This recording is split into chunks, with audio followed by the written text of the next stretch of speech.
Hi everyone, welcome to the Disability and Philanthropy Forum Disability Equity Series. My name is Sandy Ho and I use she, her pronouns, and I'm also the Executive Director of the Disability and Philanthropy Forum. I am zooming to you today from the unceded territory, also known the land of the Ohlone, also known as Oakland, California. So as part of our commitment to accessibility, each of our panelists and myself will provide an audio description of ourselves. I am an Asian American woman with short, dark, wavy hair, and I'm wearing a black and white t-shirt that stripes. In my background, there's some pink and yellow furniture in the background, but it is Zoom blurred out. And my access needs are being met today with the support of the caption. So in a conversation on equity and inclusive hiring, we really would be remiss to not acknowledge that right now for millions of people in Florida, Georgia, North Carolina, and other places in the southeastern region of our country, many are not able to show up to their workplaces due to the devastation from Hurricane Helene and Milton. And so while it's important that we all remember equity requires policies, it required practices and accountability. Taking care of our basic needs must also be part of our analysis to disability justice, to disability rights and inclusion. Okay, so the question of who belongs and how can we foster that belonging in our workplaces and organizations is just one part of showing up for each other. And I'm really excited to learn more from our panelists today. I want to also offer just a collective deep breath in to all of you in our audience who have joined us, to each of our presenters, and extend my thanks to each of you for taking the time to join us today. I'm also going to drop into the chat the Partnership for Inclusive Disaster Strategies is a disability-led organization that has been on the front lines of providing support for disability communities and people with disabilities who have been negatively impacted by many of the natural disasters and storms. So that is going to be dropped into the chat momentarily. Thank you, Olivia. So getting back to a few housekeeping items for today, there are a few ways to access our live caption. You are welcome to use the CC button at the bottom of your screen, or to access the captions in a separate window, please click on the screen text link. Today, because we are in a webinar mode, only our moderators and panelists will be on camera, and our audience members will be muted throughout the event. This webinar is being recorded, and you will all receive a link to the recording in the next few weeks, and we highly encourage you to share it with your networks. And so we will be using chat to share links with you. It will not be available for audience members to communicate out. Instead, we ask you to please use the Q&A button at the bottom of your screen to share a question at any time during the session. We will do our best to integrate them throughout the panel discussion as they come in, and we'll try to make time for a question at the end as well. If the Q&A is not accessible to you, feel free to send your question to communications@disabilityphilanthropy.org. Now, before we delve in, we do have a poll question just to help set the context for our conversation today. So please answer the question that had popped up now via the box. And so I'm going to continue talking for a bit. And if the poll is not accessible to you, please feel free to email communication@disabilityphilanthropy.org as well. But the poll question is, what percentage of US employees self-identify as a person with a disability to their employer? The options are 16%, 4.6%, 23.1%, or 25%. Now I have the honor and deep pleasure of introducing our brilliant panelists, and to kick us off, I'm delighted to introduce Kym Eisner, who's the Executive Director of the Craig H. Neilsen Foundation and also a member of the President's Council. And Kym is joined on the panel by two disabled leaders in diversity, equity, inclusion. Eman Rimawi-Doster and Dr. Zakia Mabry. And you can learn more about both of them from their bios. Thank you so much, Sandy. I'm really looking forward to this conversation today. My name is Kym Eisner. I use she, her pronouns. And as Sandy mentioned, I'm the executive director of the Craig H. Neilsen Foundation. I am coming to you today from the land of the Chumash, otherwise known as Los Angeles, California. I have dark brown hair, a little longer than shoulder length, navy blouse on, and behind me there is a mural with some sort of flower detail on it. One sentence about myself that I really want to share with you professionally is over the last 10 years, working with all the colleagues and individuals that I have come to know when I've been at the Neilsen Foundation, I have become I've become a better person because I have a deeper understanding of the needs of the disability community. I learn more every day, and I hope that it makes me a kinder person. And speaking of kind, generous, wonderful people, beautiful women inside and out, I want to introduce you to our two panelists. Sandy mentioned Zakia and Eman. I don't want to butcher their last names because I just might. So I'm going to pass it on to them to do an introduction. And let's start, if you don't mind, with Zakia. Good morning, good afternoon, good evening from wherever you're tuning in from. Thank you for that introduction, Kym and Sandy. I'm Dr. Zakia Mabry. My pronouns are she and her. I'm wearing a bold apple green blazer with pink trim, a warm smile. I'm African American and my hair is pulled back into a bun. And I'm so thankful to be here with you today. Just a brief fun fact about me is I'm neurodivergent and I'm a DEIA leader. I've been doing this work for almost 20 years. And I'm an advocate, I'm an author, international speaker, and more so than anything else, I am passionate about moving the needle on inclusion for everyone. Thank you so much for having me. Hi, everyone. Okay.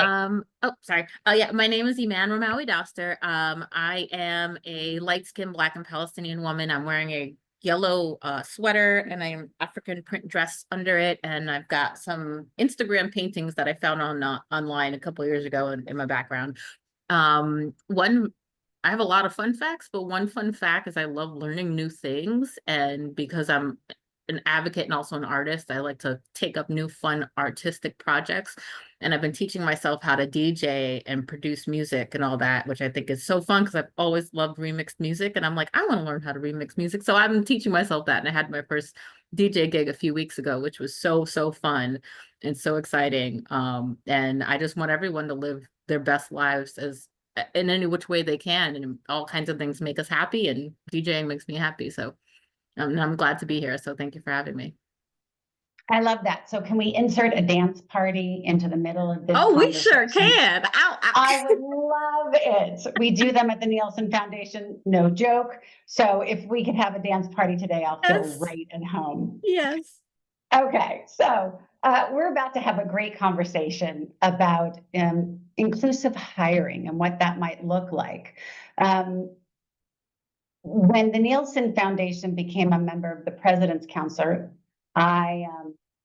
we're focused on spinal cord injury, and that's the community that we serve, both in research, but also education and programming. So we all thought we knew a lot about the disability community. Boy, were we wrong. We knew a little bit about a section of the community. And so this process for us, where we started and how we're growing, has been our journey. And there's so much we didn't know. And I'm looking forward to learning more today. And so wherever you are in this process, it's the right place for you to start. And I look forward to you taking steps at a time. And I know everyone at the forum will be anxious to hear how things are evolving for you. So I guess what I would like to ask our panelists first, how has your personal story impacted or shaped how you navigate the workplace? Let's start. Well, who wants to start? You guys can choose. Zakia, why don't you start? It's the green blazer. I keep being drawn to it. Thank you. And I wore green because today is World Mental Health Awareness Day. So I had to shout that out. And that's also part of my story. When I was in high school, I had a traumatic experience, and that really changed the trajectory of my life. Briefly, a little bit of background. I had a high school teacher a little bit after this experience who told me that he did not think I was college material. And that really hurt my feelings. And I had to lean on my parents, who were my advocates at that time. Because of the traumatic experience, I was in special education class because the emotional toll they took on me as an individual. And I did have one teacher who was my advocate, Mrs. Cuffey, and we stay in contact to this day, even though she's now a retired educator. And having that trauma, having a label of having a mental health impairment, it changed my self-concept, my self-esteem. We did not let that change us. I say we because it was a unit, my parents, my teachers, the people who were part of my tribe. And I think having a tribe that believes in you is very important. I continued on and went to college, undergrad, at HBCU called Virginia State University. And even then I began to get in a little more comfortable with embracing that I learned differently. And I have these diagnoses that does not change who I am as a person. And leaving undergraduate school, going into the workforce, that was a totally different situation because I no longer had my parents there necessarily to advocate for me. I had to step up and utilize my voice and ask for accommodations, disclose my disability, deal with more stigma, because back then there was more stigma than it is now. And it was very tough. I want to say several jobs later, I began to find my footing when I began a position with the federal government working in the EEO office. So to answer your question, how has it changed me? Because I not only have the lived experience, the education, but I also have the practical experiences in the workplace with experiencing discrimination as a practitioner, when people come into my office, because I work in the realm of HR, and also the lived experience as it happening to me. And I feel because of these experiences, it has made me the thought leader that I am today, when I'm able to advise senior leadership when they're willing to listen and add to the conversation. And I can say, truly, it's not enough to have someone invited to the table, because I've been to a lot of meetings that I've been invited to and been asked to sit on the perimeter wall of the chairs, not literally at the table. Now, don't say anything because you don't have XYZ title. It's not enough to be invited to be in the room. You actually need to be able to voice your thoughts, your opinions, and recommendations, and be listened to. Understanding not all of them will be adopted, but also have a voice where people actually want to listen to you. So that's how, in a nutshell, it's affected me throughout the trajectory of my career, starting from high school. Thank you. Thank you for sharing that, and your willingness to be vulnerable and share the stories about when you were a little girl, although I appreciate they have shaped you. The mom in me wishes that never happened to you. Eman, when you think about the workplace, something that we are fairly active with is talking about how getting a job can mean you lose your benefits, which has a significant effect on people with a disability. So you're in a place where you've got sub-minimum wages to do a job from someone else. So when we talk about sitting on the side and not being active participants, of course you need to be active participant involved in the conversation, but you also need to be paid the same as your other colleagues. Can you talk a little bit about that for us? Absolutely. So I have done a lot of different work as an organizer, as an educator, as a facilitator, as a curriculum development person. And oftentimes disability is completely left out the conversation. And a lot of people don't even understand that the sub-minimum wage thing is still going on, and it's still very legal. And when years ago, I was grinding real hard, working like 80, 90 hours a week, and it nearly killed me because my lupus was like, what are you doing? What are you doing? Why are you staying up night and day working all these jobs? And it was doing all that because I'm so grateful that Zakiya, you had all that support from your family. I did not have that support from my family. And so I had to make sure that my sister went to college, and I paid for all that, and I had to pay for my own bills, and I had to pay for my own medication and my own medical stuff while my chronic illness was trying to tear my body apart. And this was before I became an amputee, before I've had 4 heart attacks, before I had my second and third, before I had my massive stroke. I've had a bunch of mini strokes, before my paralysis, before my nerve damage. And I still got no support. And so that is key with a lot of the trainings and information that I put out there. We need to support people. And that's not a handout. That's not a like, oh, we're giving people special treatment. No, that's making sure that everyone has equal footing. Because if I don't have legs, if I have no legs and one knee, how the heck am I supposed to walk up some steps? But if you make a building accessible, that means we can all go in there. And that's just a little example, the curb cut effect that I use to show that making things fully accessible for people is not only incredibly important, but makes it equal for everyone, and not just equal, but equitable. And I think that sometimes in a lot of these spaces, people are very focused on equality, but not equity. And they don't even understand the equity portion, and they don't even think that they're a problem in it. And that's another thing that I talk about in my trainings.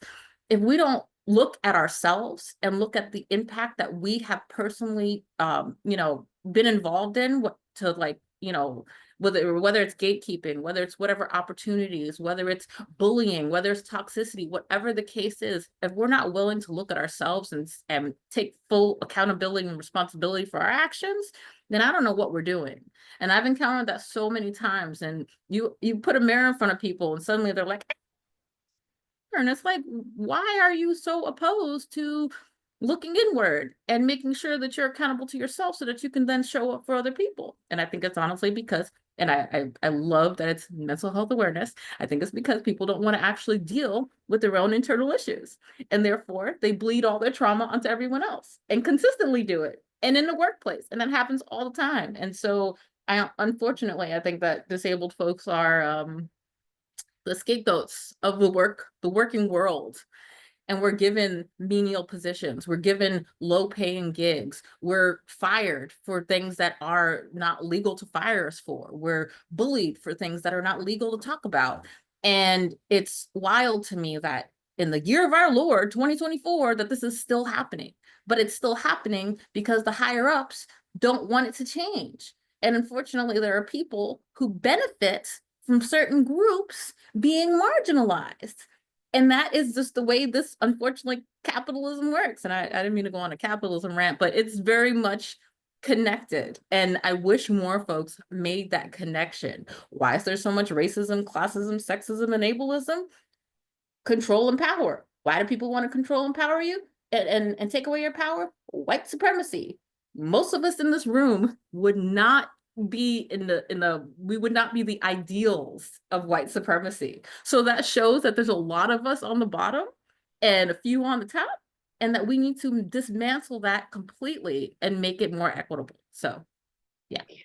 No, I appreciate all of that and your willingness to share your story and be so passionate about what you believe can impact all of us, but also affect change. I want to talk about gatekeepers, but before we move on, I just want to say for everyone out there that is on this journey and trying to become more inclusive, please remember that although I have tremendous respect for everyone that worked hard to get the ADA passed and appreciate what it has done for our communities, it's the floor, not the ceiling. We can do more than the bare minimum accommodations that are required of us. And truly disability inclusive practices go much further. And so we have to be willing, no matter where we are in the organizational chart of our organizations, be able to ask questions and learn. because if you're not at the top and you just ask why, or you make a suggestion, you are actually teaching others through the process. So you are all empowered, whether or not you are at the top, the middle, or perceive yourself at the bottom, you can still exert leadership. So, but if you're a gatekeeper, or if you perceive gatekeepers around you, we want long-term support. We need long-term support, both in hiring and in the philanthropic sector, so that disabled people in the workplace can thrive. The othering is yesterday. Can the two of you talk, and Eman, I'm going to go right back to you, about how leaders can be more than just performative? Oh, we meet the minimum requirements. How do we implement genuine engagement so we actually have a culture shift?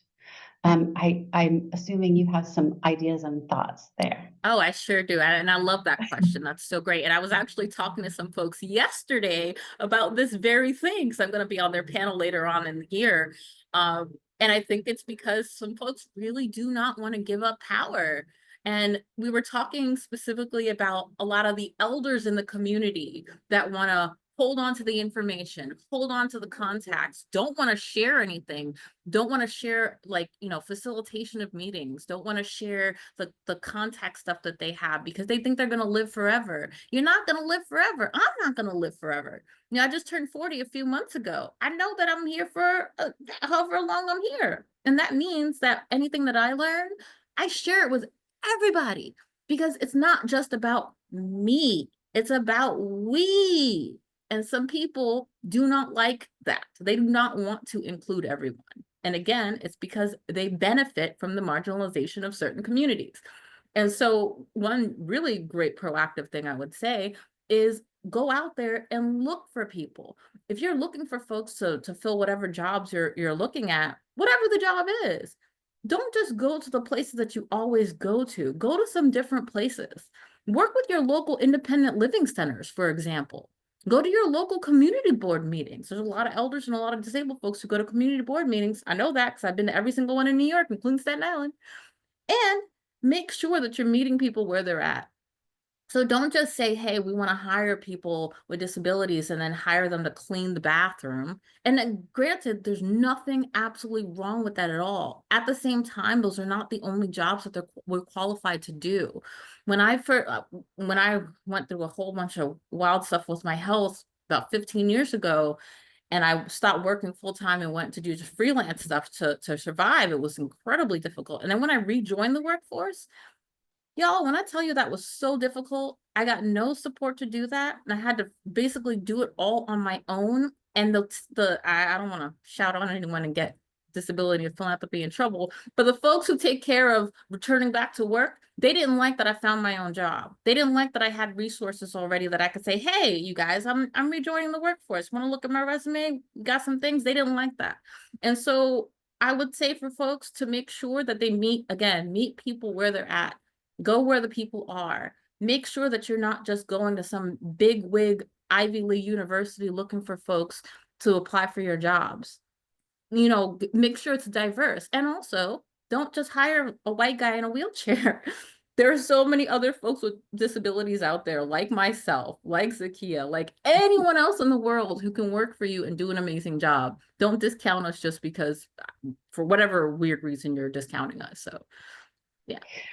Thank you for that. I think hiring from a diverse population for sure. And that means we need to meet people where they're at.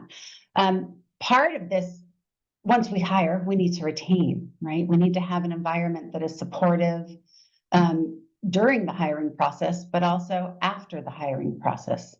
Zakiya, I know from your professional position, you see a lot of this. How can employers make themselves more inviting, more supportive throughout their engagement? Thank you for the question, Kym. And I just want to give a shout out. I see we have over 100 people online. Thank you for being here. And please, if you have any questions, drop them in the chat. How can we ensure that the environments are more inclusive? Well, it starts with making sure you have an organizational culture that is inviting, because you may do all that work, spend all that money to do the recruiting, bring them on board. What does your onboarding look like? When you're developing your onboarding strategy, do you have individuals with different types of disabilities to get feedback, to be part of that group? Maybe you might want to have a buddy, an onboarding buddy, to make sure that someone goes with that person through the, 60, 90 day, 120 day mark to make sure that their needs are being met. Even we talk about a lot of times physical accessibility, but also are we looking at, are your systems 508 compliant? Is there a culture where people actually understand what disability inclusion is, reasonable accommodations? Is it on your intranet or in the internet what the process is? Is it a process that, oh, well, you didn't fill out this form, so we're not going to process your reasonable accommodation? You need to know the laws. And if you're told by someone and you're in a power of authority that should know what to do, take action. And it's not about just checking the box when we're having these trainings. The trainings is actually about shifting mindsets, and you want to have multiple throughout the year. You want to have a robust catalog of trainings that's actually going to change and shape the mindsets of your individuals within your culture. And there are a lot of ways to do that. There are a lot of people who have the lived experience and the practical knowledge to come in as consultants to help you with that work. Are you ensuring that you're transparent with your policies? Are your policies updated? I work with one organization, it was like 25 years since one of their policies was updated. Your position description, why does someone need to type 40 words per minute or be able to lift 25 pounds? We need to look at them with an inclusive eye to see if it's excluding or including more people. There are a laundry list of things that we can do to make sure the environment is inclusive and welcome to all people. But first thing is to take a look, like Eman said earlier, at yourself. We have to look at emotional intelligence. How many of our leaders and our middle managers actually have a high level of emotional intelligence? They may have the title, they may be on the top of the quote unquote food chain, but do they really get it? What is their why for being in it? Are they being vulnerable in storytelling? Storytelling is a catalyst for change. I'm going to say that again. Storytelling is a catalyst for change. I share my stories not because I'm trying to impress or because I want some sympathy. I'm sharing it because maybe you may know someone, or you listening may know yourself. Hey, so I went through something like that. I didn't know it was okay to share it. It is. There's someone going through something right now, and maybe they didn't know that who or what to do about it. You can share your story. Even a micro, the mustard seed is the smallest thing, right? Taking steps each day, as small as a mustard seed with yourself, can change a lot of outcomes. And then with others, sharing the information. So I know I said a lot, but one thing I want to emphasize is emotional intelligence, doing the work, looking at yourself and taking action steps. Small steps, they may be in the beginning, but those small steps over time turns into a changed outcome for other people. So the environment within your organization is very important. How do your employees truly feel? Yeah, thank you for that. I think as leaders, we have a responsibility to lead by example. And if I can't be vulnerable with my staff, then how can they be vulnerable with me? And within my organization and the culture, I have to, that starts with me. And I think it can start again with anybody from within the organization, creating a supportive environment. And I will say self-disclosure is a great way to start. Whether you have a physical disability, an intellectual disability, it may not be visible. Sharing that with your team is a step. It might be a hard step, but once it's out in the open, it opens so many conversations. Admitting what we don't know is not a sign of weakness. I will say when I joined the Neilsen Foundation, I was not aware that starting a meeting at 8 a.m. could be hard for someone with a spinal cord injury because of what they need to do prior to coming in the door. So we don't start meetings at 8 a.m. A 5-minute break over the course of a morning for a quick bio break, that's not inclusive. And I didn't know that. So of course, now we make sure that we extend those breaks because they're necessary. And even if they're not in the moment, it sends a story. It's a message to the group that we see you and acknowledge your needs. Even things, a reception after an event, if you roll into the room and all of the tables are high cocktail tables, how do you feel included? You don't. And so those, to your point, are very small little steps that there can be a long list of that we can all do to make our environments inclusive. And none of that's ADA compliance. That's being an aware human. And again, I didn't know these things 11 years ago. That's where I was on my journey, but I know them now. So wherever you are, that's the place to start going forward. Given the Disability Inclusion Fund and the President's Council, which started with a call to action in philanthropy to be more inclusive and more aware and supporting the disability community.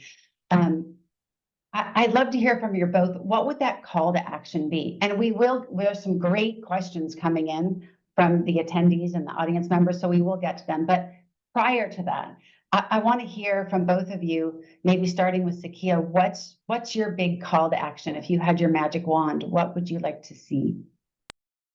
I would like to see collaboration with other organizations. That's one. Number two, make sure that when you're having these strategy sessions and developing your strategic plan, you have a diverse group of people that are giving their thoughts about what could be possibly a part of that plan that you're giving. And number three, I would say a commitment from leadership, the top-down approach, that the leadership has buy-in and they also want to be a part of the effort. One thing I can say, I'm here right now in Augusta, Georgia. I was affected by Hurricane Helene, and it was great to see people who were part of local governmental leadership rolling up their sleeves, passing out water, having the administration come down and literally pass things out. And I want to take that analogy over to your organization. The same thing as when it comes to disability inclusion, which is a part of DEI overall picture. Let me just put that, because sometimes we like to put that as a separate entity. It's all the same. We're clear, but rolling up your sleeves and helping in whatever these initiatives are, they are not check the box. I'm going to repeat that. It should not be just check the box. You should have a strategy. You should be having sessions to see what milestones have been met, where some deficiencies, do a barrier analysis, find out why, and try to address these things. So those are the three things that I would say. That's Thank great. you. I love it. Making a list here. I love that Eman. too. Yes, I Yeah, right? absolutely love that too. I'm all about strategic planning and making sure that we have a plan in place. So that I'm gonna steal that and put it on my list. But I would also say, like, I feel like some folks really need to get over their egos and get over themselves in the community. If we can't fix the things in-house, then it doesn't matter what non-disabled people are doing, because we can't get it together here.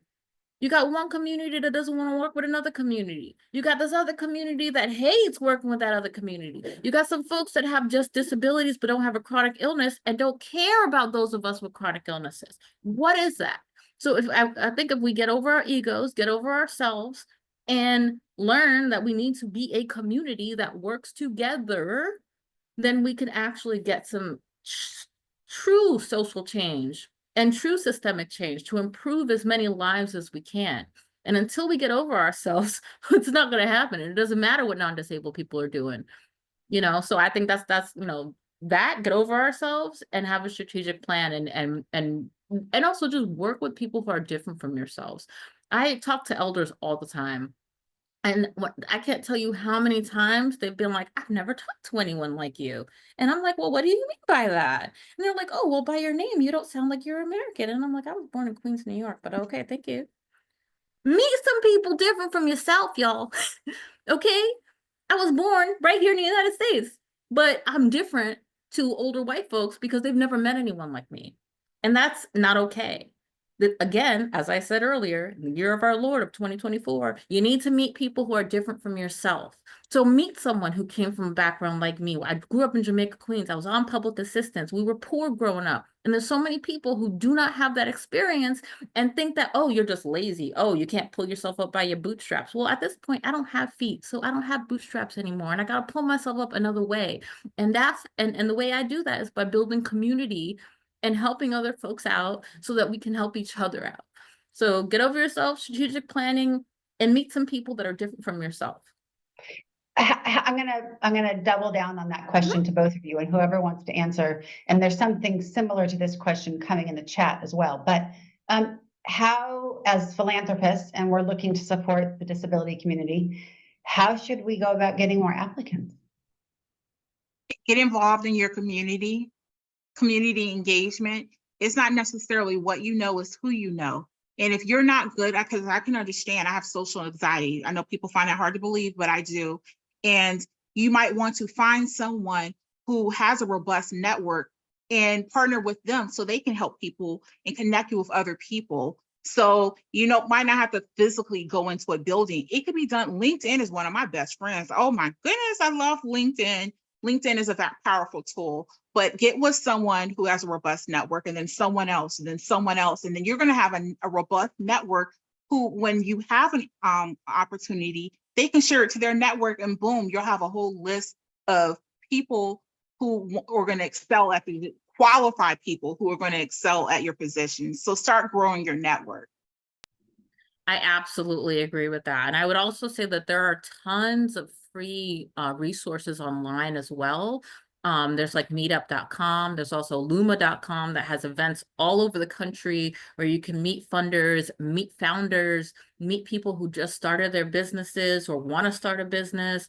Again, like I mentioned earlier, independent living centers, although some of them are kind of terrible, but you should reach out anyway because they're a good way to get some more resources and more access to folks who you might not get to otherwise. Your community boards, your local elected officials, even. I work with a lot of local elected officials, city council members, senators, Congress folks, and some of them are really actually great. Like, I'm not gonna lie, like some electeds are actually about it. And reach out to them. They want to help. Not all of them, some of them want to help. So reach out to them as well. So make sure that you diversify how you're doing it so that you can get the best outcome possible. And just make sure that you're not just staying in your own little silo and in your own little group, because you're never going to grow that way. And you're never going to meet anyone different from yourself. And, to get a job anywhere or even do volunteer work or whatever it is that you're passionate about. So, yeah. So basically, one of the ways I'm hearing this, and of course, this doesn't apply to anybody on this call, but we take our ego to the side and we go and we meet people where they're at. We don't expect, as funders and philanthropists, that the applicants are going to come to us. We need to make the effort to go to the community, right? So that's all right. I love that. That is a call to action. It's exactly what I was looking for. So I'm going to go to a couple of the questions coming in, and you decide who picks it up, because I have no doubt both of you will have passionate answers. I want to go back to the issue that we struggle with sometimes, and that's protecting benefits for disabled individuals with disability. Depending on who you are, you want to use that person for individual language first, person first. How do we protect those benefits and access to those benefits that want opportunities within our organizations as employees getting paid what their colleagues are getting paid? Do you have resources or ideas for how we can go about that as employers, but also as employees? And I know you're not giving legal advice, but. I guess I could jump in. So yeah, when I rejoined the workforce about full-time about 9-ish years ago, I didn't know anything about rejoining, and I was on SSDI, had Medicare and Medicaid, and I was very afraid of losing all of that because I was like, oh, what am I going to do? I've got some expensive care that I take care of. And the resources were not as easy to find as I would have liked. But there are independent living centers that are supposed to help people do that. And so if anyone wants to find out more information about that, find out where your local independent living center is, and they should have that information. And if they don't, you might want to contact someone and figure out how they can get it, because that information is actually integral to independent living centers and how they're run. Another thing is get as much information as you can from the SSDI folks and the Medicaid folks, because they were giving it to me in drips and drabs. And by the time I got all the information, I was already working, and then I got kicked off. And I was like, but you guys, I'm not making that much money. And they're like, well, yeah, but you're making a little bit more than the SSDI is allotted. And I'm like, oh, great. What am I supposed to do now? And so I got on my work insurance, which is awful. But it's better than no insurance. And I've been actually working with ILCs now to make sure that that's actually a seamless transition for people instead of being difficult and hard. Because apparently there is a program now where you can make more money and keep your benefits and not get penalized simply because you're working. I'm not sure yet if they've gotten to the marriage portion yet, because folks who have Medicare, Medicaid, and SSDI can't get married. And there are some folks who argue with me about that. And it's wild that they'll argue with me about that, even though I've lived it. And one of the things that I was able actually to do was to get married once I got kicked off. I was like, well, fine, I'll take that as a win, whatever, even though I've got awful insurance now, but I digress. But the point is like, make sure that the resources are available.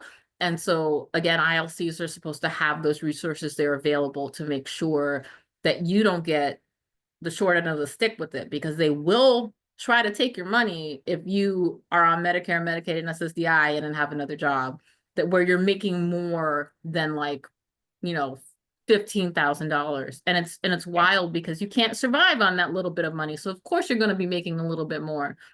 So just find those resources and it should be less painful. I will add to that there's a program through Social Security called Ticket to Work. And it may have changed since about 10 years ago when you were going through this. But with Ticket to Work, you can work, if let's say for the first 9 months, if you secure a job and you're stable in that position, I believe you will be able to keep your benefits and you will still get your same amount of your check. And after that, for another 3 years, you can still keep your benefits as far as like health insurance. But another resource that you can utilize is the Department of Rehabilitative Services in your state. They're called different in every state. Virginia, which I'm most familiar, is called DARS. I'm not even sure what it's called in Georgia because I've only been here a short amount of time. But reach out to the Department of Rehabilitative Services and also check out Ticket to Work with Social Security Administration, because you have to be educated and informed to make the right decisions. It's best for you, not anybody else, but what's best for you. Great advice. And Olivia's putting all of these resources and links to them in the chat. So if they're new to you, please, by all means, go to the chat and pick those up.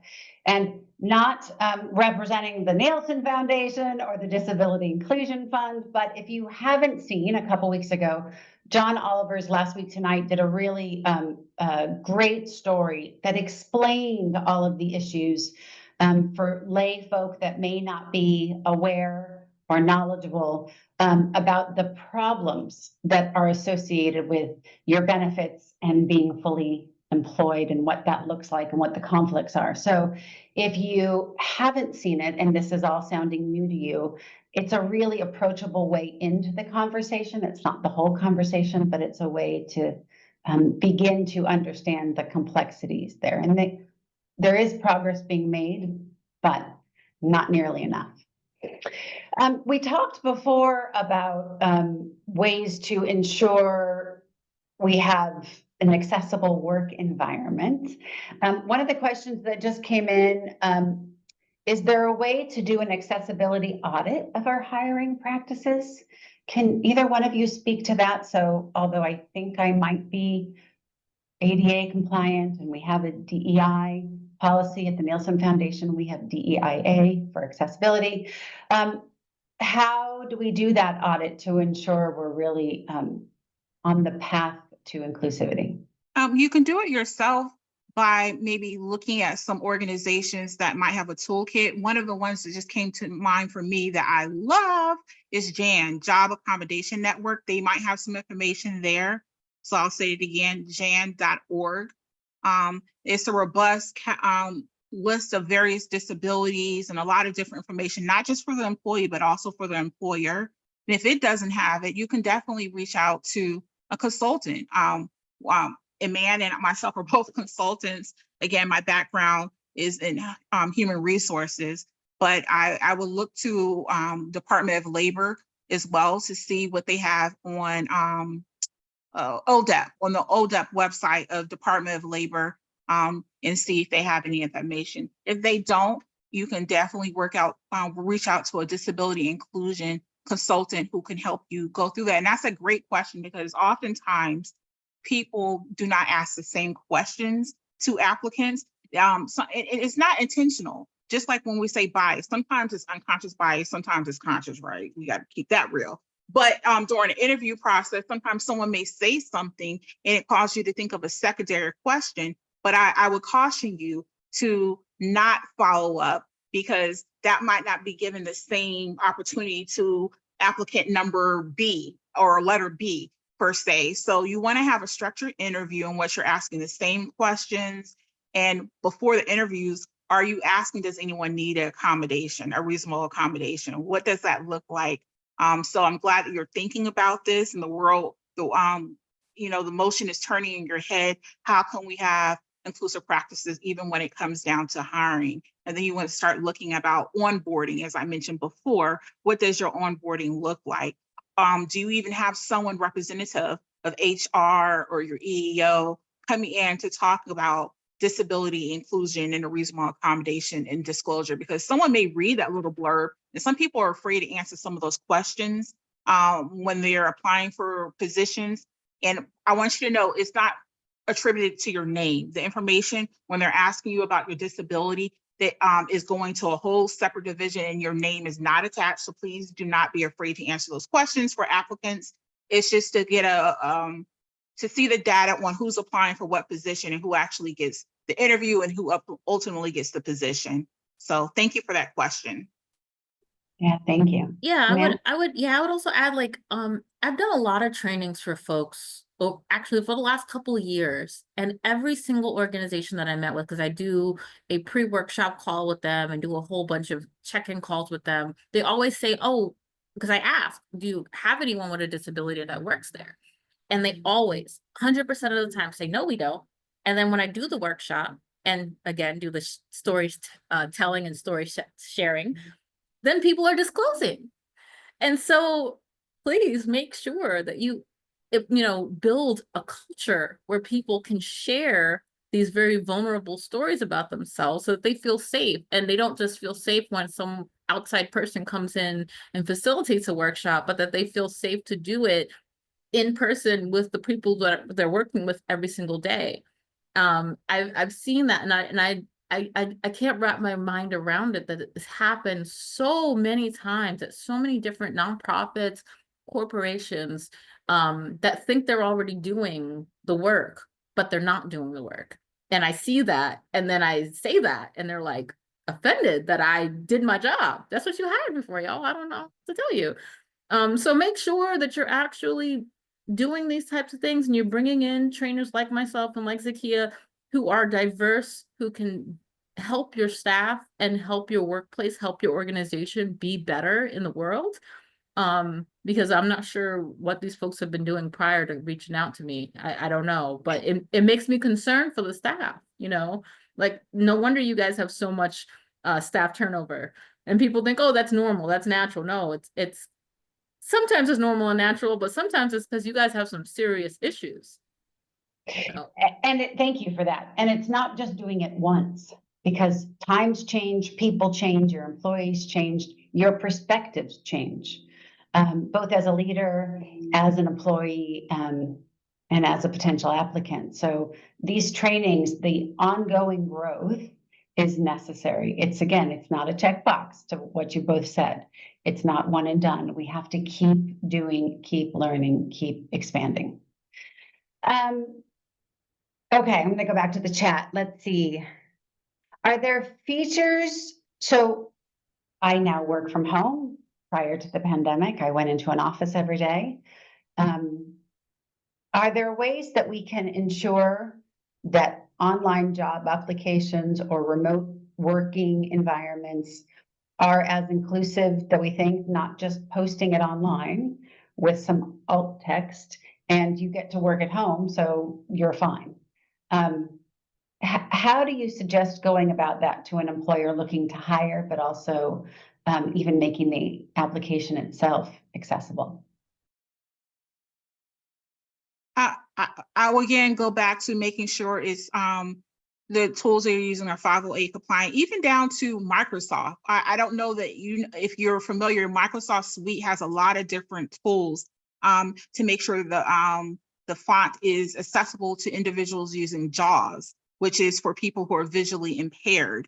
So you want to make sure, and again, you might have to hire a professional to help, or a tutorial through the beginning process. But sometimes people think, oh, I have a flyer or I have this PDF and it looks so great. The colors are vibrant. However, if you do a test, and they have individuals who use JAWS all the time who you can hire to go over it with their tool, and they can't see this stuff in the text box, maybe because of how the font is presented, even if it's on a Word document, PDF, or PowerPoint. So you want to maybe invest in hiring someone to go through, show you how to make it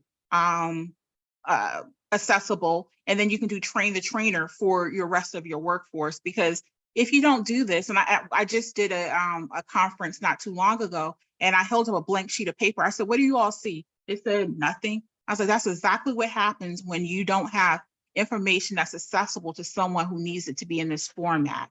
And I will give you a kudos for actually having positions that are work from home or hybrid, because a lot of organizations are having a big push to return to work, and they don't understand the challenges that presents to someone that has a list of disabilities. Working from home is an environment that you can control the aesthetics around you. For me, speaking for self, you can concentrate a lot better. And I understand traveling occasionally, but you might want to consider the benefits of a remote workforce, and what are the benefits besides just that's your leadership style and that's just what you want to have someone in the office. I had to throw that in there right then. So thank you for your question. And again, there's some resources that you can reach out to so you can learn how to do it within your environment. Great. Yeah. Mary, you want to add? Yeah, I'd also say, aside from making sure that you have whatever tech you need, like the programs and stuff, make sure you can get people whatever computers they need. Make sure you can get them whatever, setup that they need in the home office. Make sure that you can get a seat that they might need that helps, or, a specific kind of desk. Like I have all those things that I work from home with, which is really, really great. I've encountered so many issues with other organizations over the years that were so anti work from home. And then COVID hit and they were like, psych, we could do it now. And I'm just like, but I've been telling y'all for all this time. So it's doable. It's not like, and honestly, especially in New York, they're more worried about the landlords and the office spaces and that being rented over the quality of life for the people that they're actually employing.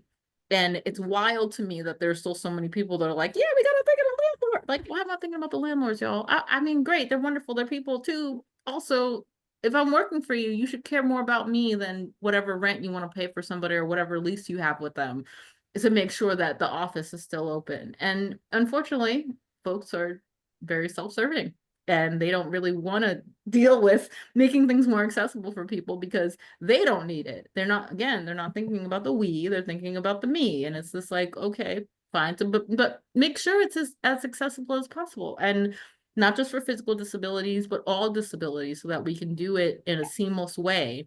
I've been working from home mostly for 4 years.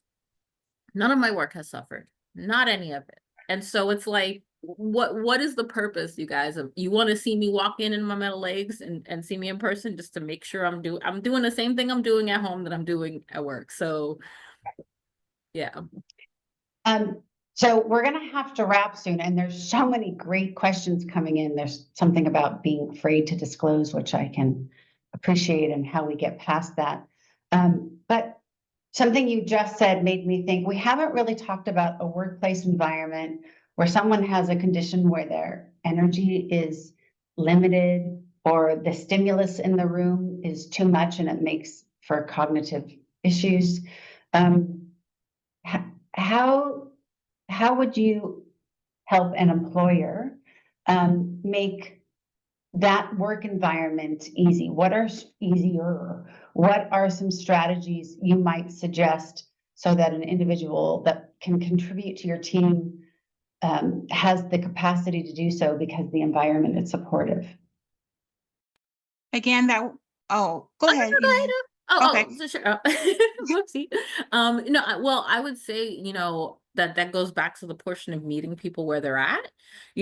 Talk to them about what they do to mellow down their anxiety, calm down whatever flare is going on, calm down the noise outside, whether it's sound or colors, see where they're at and figure out a way to get that in the office if that supports them. But also make sure that you're supporting them whether they're in the office or in the house.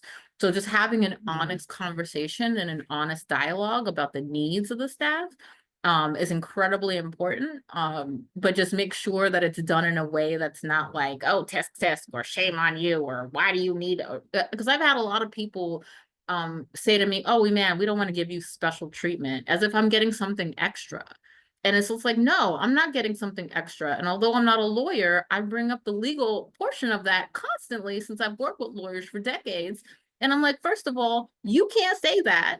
And do you want to get sued? And so, it's meeting people where they're at, but in a respectful way where you can make sure that their needs are met, but they're also performing for you, which is a delicate balance. But I think that we can get there as long as the folks are willing, again, to become more emotionally mature, as we've brought up a bunch of times, but some people aren't. So. And I think invisible disabilities are a place that it can be harder to disclose because you don't see it. So as a leader in an organization, whether you're talking to an individual, how can I help make this environment more supportive, or just in general, we strive to do this, our culture is this. I know that the noise just overwhelms me, especially when I'm tired or have had an anxious day, and I need that. If anyone else needs this, you make yourself just a little bit vulnerable, but actually open the conversation to the group to allow people the opportunity to have that path, right? And again, that's the responsibility back on us. I don't want to take Zakia's opportunity to answer that question away before we have to close. No, Eman answered it beautiful. The only thing I would add to that is make sure it's an interactive conversation. It doesn't have to be so structured and hard and make it feel like so uncomfortable to either an employee or the employer. It's going back and forth and making sure that the key goal is that the person could be successful and thrive in their position. And the second I would add is that's where going to jan.org, and you can hop on a call, you can read through the resources. That might be beneficial when you're trying to figure out how to establish that conversation. Thank you so much. I have learned so much in this conversation. I feel like I'm coming out of it a better collaborator and partner than I was coming in. I can't thank you. Thank you for sharing of yourselves, your experiences. You're willing to be open with this group, and you will make us all better. So disability and the disability inclusive hiring can actually be the norm. So thank you both, ladies. And I turn it back to the beautiful team at the Disability Philanthropy Fund. Thank you all so much for joining us today. We will wrap now. We will make a space to make sure that any questions that were answered can be answered in a follow-up email. You will receive a survey link after this webinar, and we hope you'll join us on November 14th for Disability in Indigenous Communities. Thank you all so much, and have a great rest of your day.